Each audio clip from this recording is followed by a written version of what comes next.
مجھے یقین تھا کہ مجھ کو میرا حساب کتاب ضرور ملے گا. بس وہ شخص من مانے عیش میں ہوگا، یعنی اونچے باغ میں جس کے میوے جھکے ہوئے ہوں گے.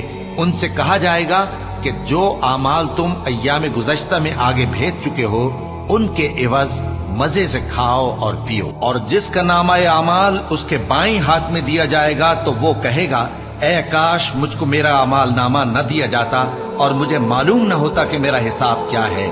اے کاش موت میرا کام تمام کر چکی ہوتی. آج میرا مال میرے کچھ بھی کام نہ آیا، مجھ سے میرا اقتدار جاتا رہا. حکم ہوگا کہ اسے پکڑ لو، اب اسے طوق پہنا دو، پھر دوزخ کی آگ میں اسے جھونک دو، پھر زنجیر سے جس کی لمبائی 70 گز ہے جکڑ دو. یہ نہ تو اللہ عظمت والے پر ایمان لاتا تھا اور نہ فقیر کے کھانا کھلانے کی ترغیب دیتا تھا. سو آج اس کا بھی یہاں کوئی دوست نہیں.